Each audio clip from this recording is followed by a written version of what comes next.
Kita sudah mulai memacu adrenalin kita. Let's go! Yes! Mantap!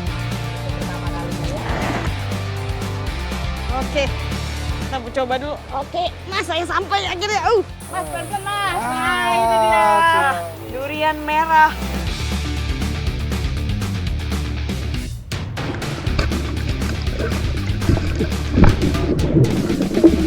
Wah, kita dapat ini, Bapak dapat. 2 senti ya. Dibilang mangga alpukat karena cara makannya, cara ngupasnya seperti ngupas alpukat. Wah.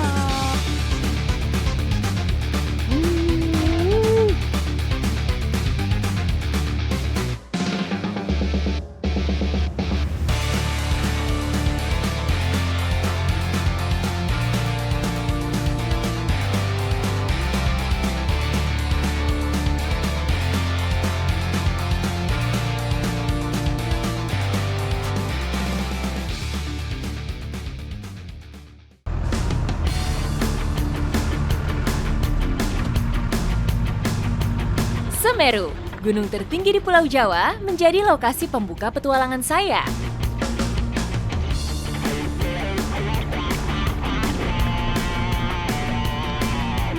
Medan terjal berbatu sisa material vulkanis harus saya terjang demi mencapai lokasi yang dituju. Tujuan saya kali ini adalah Curah Kobokan, sebuah dusun di lereng Semeru yang kini menjadi kampung mati pasca erupsi akhir 2021 lalu. Ini kalau dilihat nih, rumahnya udah pada kosong semua. Ini sekolah bahkan udah nggak ada aktivitas juga, dan udah rusak-rusak kayak gini. Di dusun yang terletak di Desa Supiturang, Kabupaten Lumajang inilah saya akan bersepeda downhill. Dari lereng Gunung Semeru, sekarang saya dan teman-teman dari Jet Darat Racing Team sudah siap sekali ini mau downhill di sekitaran sini sembari mengeksplor keindahan alam di lereng Gunung Semeru. Ikuti jejak saya, jejak petualang. Oke, udah siap semuanya? Om, Mas, sudah siap? Ready? Ready to go? Emang! Go!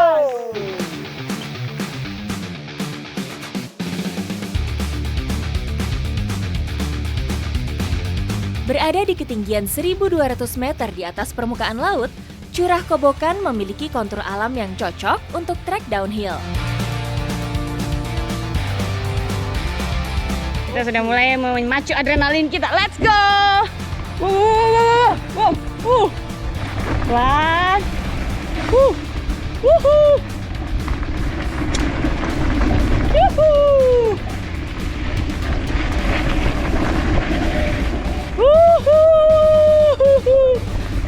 Yes! Mantap! Downhill sejatinya masih merupakan bagian dari sepeda gunung atau mountain bike. Olahraga ini awalnya dimulai di Amerika Serikat pada tahun 1970. Jadi memang kalau menikmati alam tuh ada banyak sekali caranya ya. Ini salah satu caranya yang saya coba nih, downhill. Jadi memang medan yang kita pakai juga ini tidak harus membutuhkan tenaga yang ekstra. Kalau jalan datar itu main speed, kalau di sini kita main apa ya? Endurance. Endurance. Mantap. Sepeda downhill biasanya sudah dimodifikasi sedemikian rupa untuk bisa melibas jalur ekstrim. Perbedaan utama sepeda downhill dengan sepeda yang lain terletak pada suspensinya, sehingga getaran sepeda ketika menurun mampu diredam dengan baik. Go! Tar!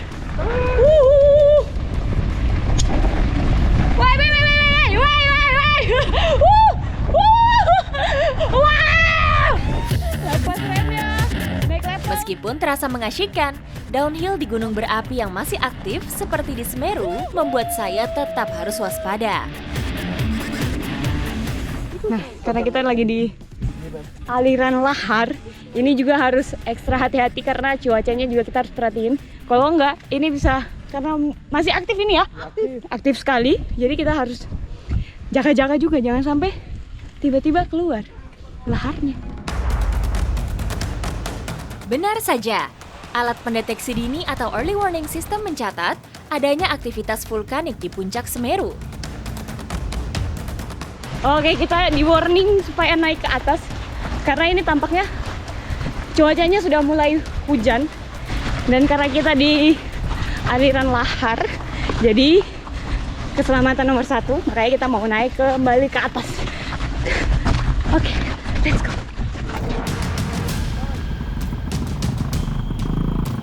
Kabut yang semakin tebal membuat jarak pandang semakin terbatas.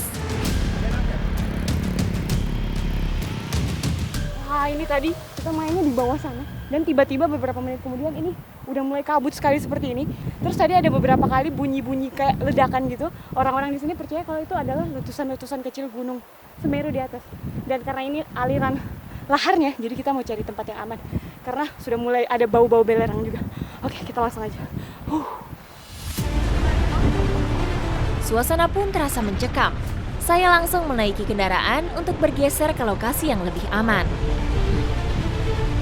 Semuanya udah nggak ada orang juga di sini, jadi kita langsung turun ke bawah karena memang agak danger kalau berada terlalu dekat sama pusat dari laharnya itu atau gunung Semerunya yang lagi aktif-aktifnya nih.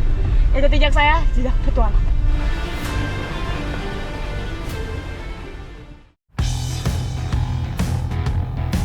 Dari kawasan Gunung Semeru, petualangan saya bergeser ke Banyuwangi.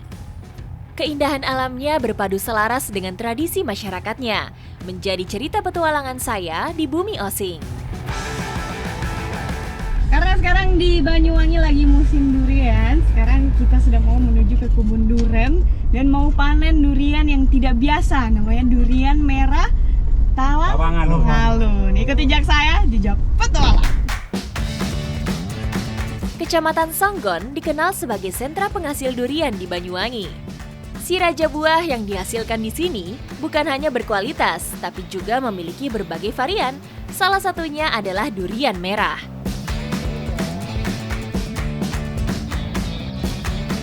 Nah, ini nih kita sudah sampai di pohon yang mau ditaliin buahnya. Itu ada beberapa yang belum ditali memang. Dan supaya aman di buahnya dan juga di orang-orangnya, jadi kita mau taliin dulu nih. Tapi panjatnya buahnya diikat. Iya, buahnya diikat nih. Buah durian atau Durio zibetinus akan matang 4 bulan setelah bunga mekar. Supaya tidak rusak ketika jatuh, petani durian memiliki cara pencegahannya, yaitu dengan mengikat buah yang hampir masak pada batangnya. Mas Rin mau manjat ya? Aman ini? Aman ya? Ah, dia mah udah biasa.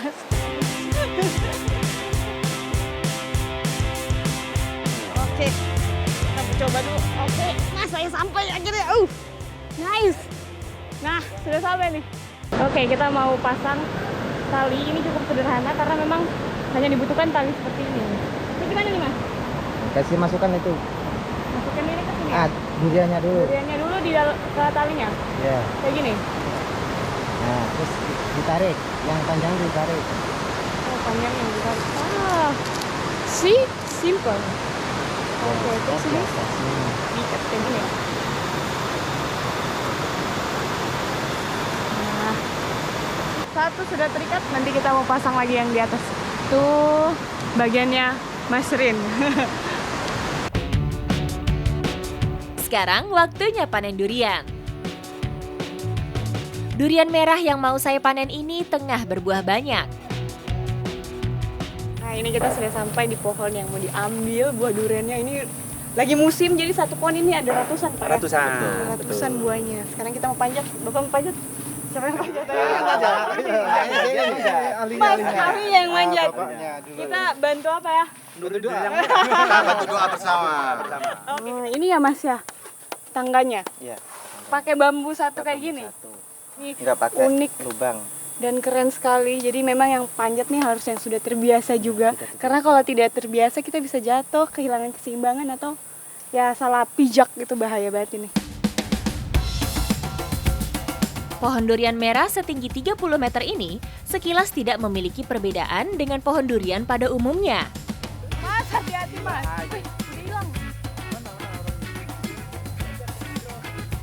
Nah itu masnya sudah sampai atas. Sudah dapat juga buahnya mas, sudah dapat ya? Enggak kedengeran bahkan. Udah dapat. Udah dapat, sekarang mau diturunin. Udah dapat, Mas. Udah. Udah? Udah. Mau diturunin ya? Masih diikat. Oke, ini mau diturunin Oke, sekarang. awas. Kalem. Pelan-pelan, pelan-pelan. Pelan-pelan. Pelan-pelan. Oke, munduran dikit. Ini mau diturunin pakai tali. Itu dapat berapa itu? Wow. Oh, sementara dapat 2 ini. Dapat 2. Ini tuh satu pohon memang banyak, tapi yang matangnya itu enggak semuanya. Nah, bareng. Iya, jadi harus kayak gini nih, pilih-pilih. Pelan-pelan, Mas. Kalem, tangkap. Bentar. Mas, pelan-pelan, Mas. Nah, itu dia. Duren. Coba kita buktikan ini merah atau tidak. Ini merahnya. Asli. Ini dia, durian merah. Dan memang kalau kita lihat ini dalam dagingnya warna pink ya ini Pak? Iya, merah pink. Beda banget sama Kalau udah 2 hari merah. Oh, kalau udah 2 hari dia merah. Ini kan baru jatuh ini. Karena ini baru jatuh makanya dia masih kayak pink-pink gitu. Pink. Ntar kalau udah 2 hari baru warnanya pink, merah semua. Durian merah khas Banyuwangi ini disebut juga durian tawang alun. Meski sudah ada di Banyuwangi sejak lama, durian merah baru benar-benar mulai dikembangkan sejak 2007 silam. Berbeda dengan jenis durian lainnya, buah durian merah relatif lebih kecil, namun dagingnya lebih lembut dan tebal, dengan berat maksimalnya hanya 2 kg. Krimi-krimi gitu ya Pak? Betul, krimi. Harum. Harum, tapi nggak menyengat durian pada biasa, umumnya. ya. Enak banget. Enak banget. Durian merah ini dia punya kadar alkohol tuh lebih rendah. Rendah banget, betul. Yang lain-lain. Jadi makanya dia tuh kalau kita lihat ini nggak ada berair dan ini enak banget, manis. Karena termasuk durian langka, harga durian merah pun tergolong sangat mahal. Bisa Rp500.000 per buah. Oke, kita sekarang sudah selesai makan dan habis duriannya. Gimana kalau Kak Selik saya tantang main sepak bola? Sepak bola perempuan ini. Hehehe, asik. Boleh Pak, berani dong. Tenaga masih kuat? Wih, sudah terisi dengan durian Oke, merah. Let's go guys. Yo. Saya ditantang nih sama Pak Adi untuk main bola sama warga di sini. Kira-kira seperti apa? Pasti seru sekali. Ikut jejak saya, jejak petualang.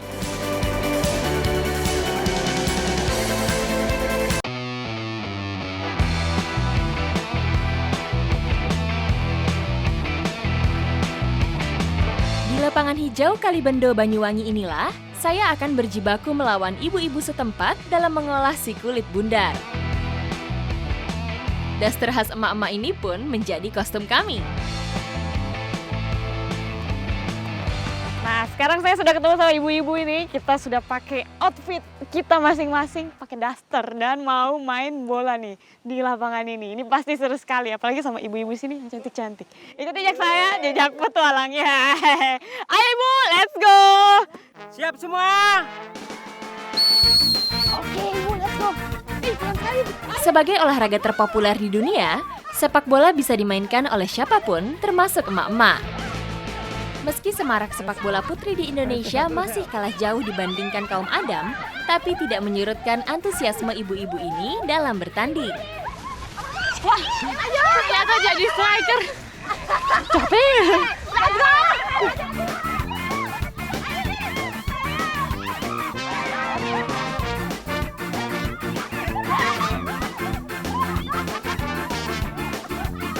Waduh, ini kalau saya lihat nih, keringatnya sudah bercucuran sekali. Tandanya ini udah benar-benar olahraga. Dan pompa jantungnya tuh meningkat, mantap. Kita mengeluarkan energi-energi negatif ini. Ayo Bu!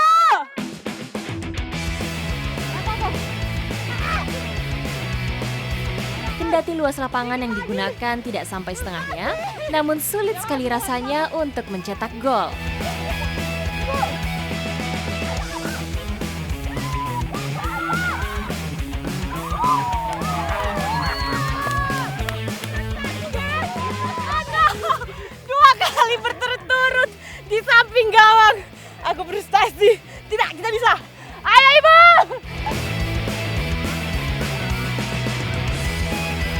Saya sangat menikmati sepak bola melawan emak-emak ini karena keseruannya.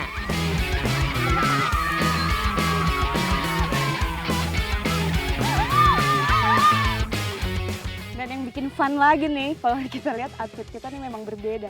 Ada yang pakai sepatu hiking, ada yang pakai sepatu lari, saya pakai sepatu hiking nih, jadi lebih berat. Ibu aman itu dasternya? Udah ada yang robek belum ya? Nanti kita tanya ya.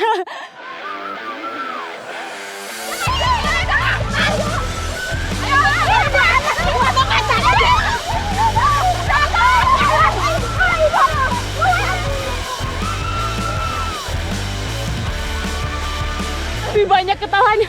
Saya capek sekali, tidur dulu. Oh, ibu capek.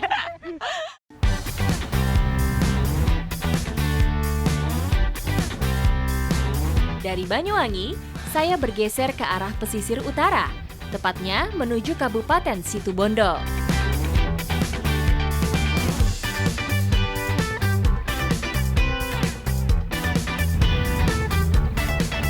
Sekarang saya dan Pak Yeni sudah siap-siap mau cari ikan di sekitaran Pantai Agel. Ini perahunya juga udah siap nih Bapak ya? Siap. Ikuti jejak saya, Jejak Petualang. Bersama warga lokal, saya akan mencari ikan yang akan jadi hidangan makan siang.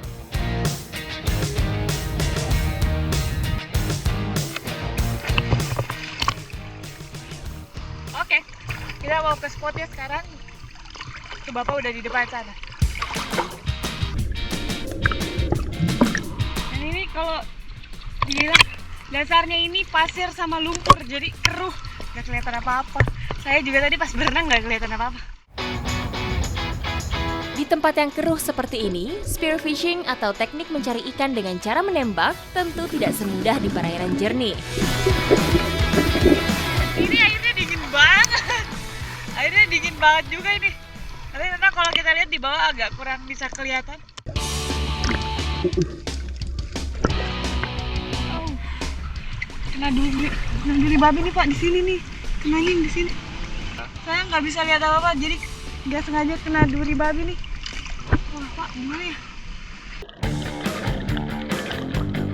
Beruntung, duri yang menancap ke kaki saya tidak terlalu dalam, sehingga saya bisa melanjutkan pencarian ikan.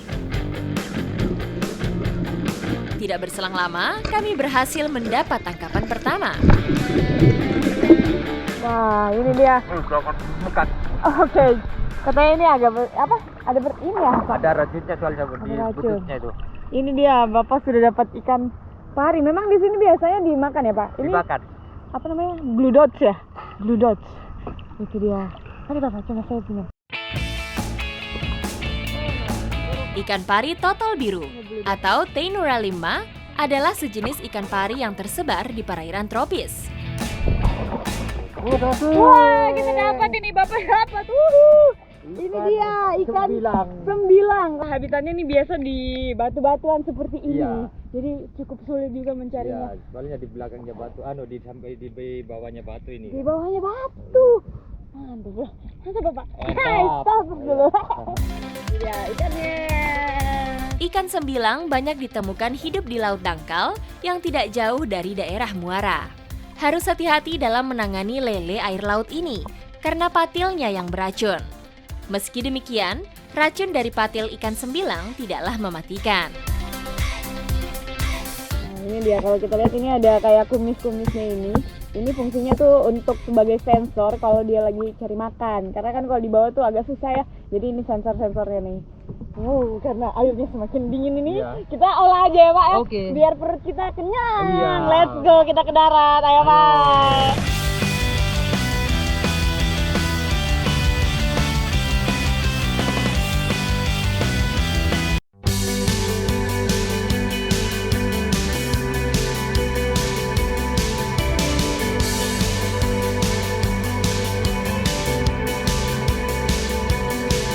Sebelum mengolah ikan sembilang, saya singgah sejenak ke kebun mangga.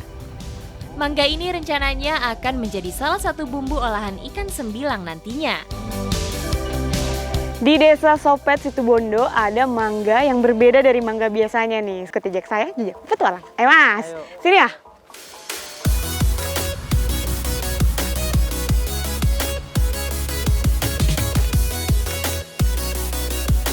Mangga ungu, atau biasa disebut juga mangga garifta, tumbuh subur di kawasan ini.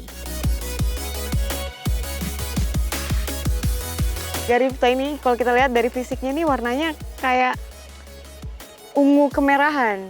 Dan kalau misalnya 100% ini berarti merah semua, Mas? Merah. Merah semua. Itu kenapa namanya ini garifta merah. Ini dia. Masih ada lagi, Mas? Ada. Ini semuanya bisa kita panen nih. Garifta sendiri sebenarnya kepanjangan dari GA berarti mangga, RIF berarti Research Institute for Fruit, dan TA hanya penambahan nama untuk mempercantik ucapan. Mangga asli Indonesia ini berasal dari Pasuruan. Wow. Ini dia ya, berarti dipotongnya 2 cm di atas. Segini cukup? Iya, boleh. Segini cukup ya? Iya. Nah, dipotong seperti ini kenapa nih, Mas? Biar getahnya nggak keluar. Biar getahnya nggak Iya, keluar. Kalau terlalu pendek nanti buahnya keluar. Getahnya? keluar. Nah, itu dia tips dan trik untuk panen mangga. Jadi jangan dipotong Terlalu pendek. terlalu pendek, nanti Iya. getahnya keluar.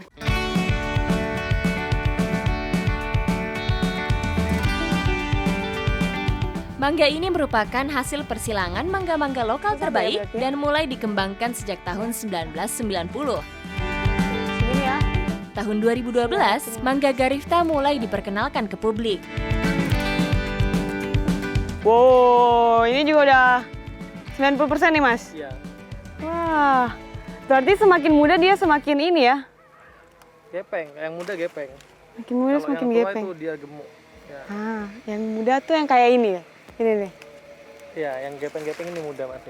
yang masih Ini muda belum nih. Ya, Ini belum. Iya, masih. Itu berapa persen untuk kematangannya, Mas? Sekitar 75-80. 75-80 ya. Jadi semakin mentah itu dia semakin kayak gini. Iya, semakin gepeng. Oh, semakin gepeng. Tapi warnanya juga sudah ungu ya. Iya. Mangga garifta hanya cocok ditanam di dataran rendah dengan iklim panas atau kering seperti di wilayah pantai utara Jawa.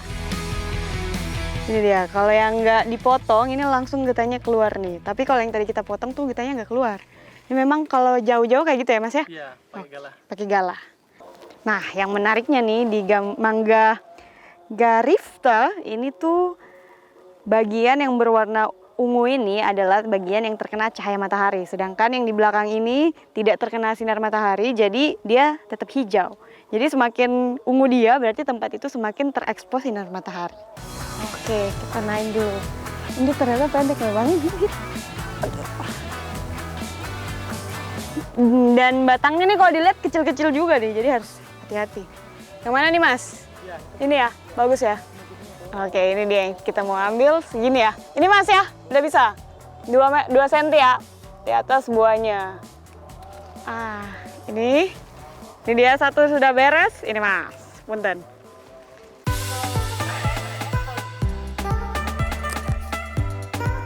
Cita rasa dan tekstur mangga garifta memang khas. Ya, ada asam. Kecut. Tapi beda dagingnya sama daging-daging Iya, mangga lainnya. Ini kriuk. lebih kriuk. Lebih kriuk. Ya. Kalau yang Tapi- matang nanti ada yang matang. Ada juga ya? Iya. Tapi kalau menurut saya tapi nggak kecut banget sih. Iya. Tapi kalau misalnya udah matang banget, ini manis banget ya, Mas? Ini manis banget sebenarnya. Rasanya yang masam memang cukup ideal untuk olahan sambal ikan sembilang nantinya.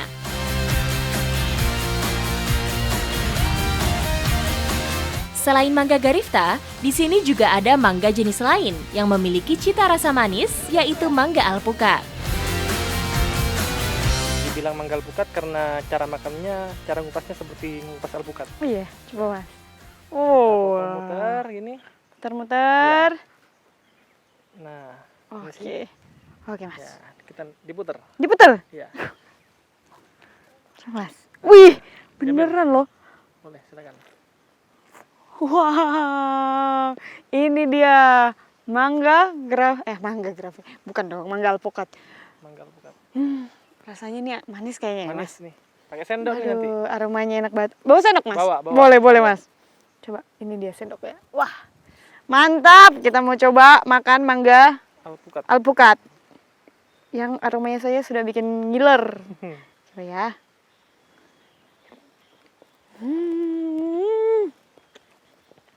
Manis? Manis banget. Enak. Manis banget ini. Terus dagingnya tuh kayak bukan apa ya Mas ya? Langsung ketelan gitu. Iya, lumer. Lumer. Enak.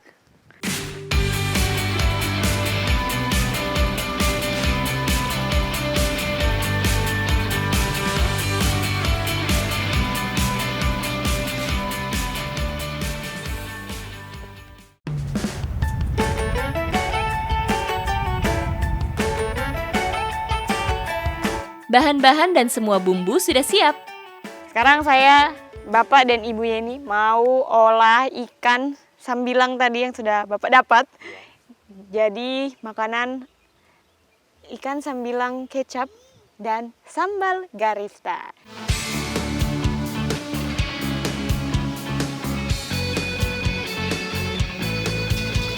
Ikan sembilang yang sudah dipotong-potong tadi lantas digoreng. Tujuannya supaya dagingnya tidak hancur ketika dikasih kuah. Ini dia bumbunya udah halus. Kita punya menu spesial lagi nih. Kita tambahin mangga garista merah. Ayo Bu, di sini langsung ya. Yang dicacah. Ikannya udah matang. Sekarang waktunya kita menggoreng sambalnya. Ini supaya nanti makin aromanya keluar. Ini semuanya Ibu ya. Kita goreng ya.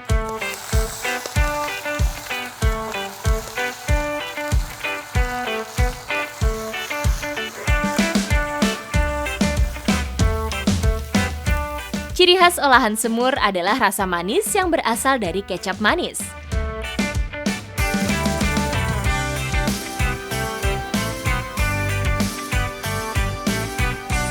Nah, sekarang udah matang, waktunya kita makan.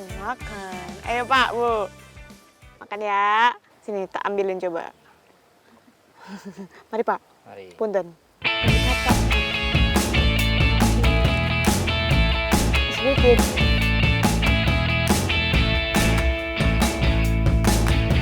Selain lezat, daging ikan sembilang juga kaya protein dan rendah lemak. Semur ikan sembilang bersanding dengan sambal mangga menjadi hidangan yang melengkapi petualangan saya di sisi timur Pulau Jawa. Ikan sembilang ini bagus banget dikonsumsi untuk kita karena dia tuh mengandung zat albumin yang tinggi. Jadi kalau dikonsumsi ini bagus untuk orang-orang yang baru selesai operasi, terus ibu melahirkan karena mempercepat penyembuhan luka. Sudah panen mangga, terus bikin kuliner mangga, perpaduannya sama ikan sembilang ini memang luar biasa sekali nikmat. Selain nikmat, kita juga bisa menikmati keindahan alam di sini. Ikuti jejak saya, jejak petualang.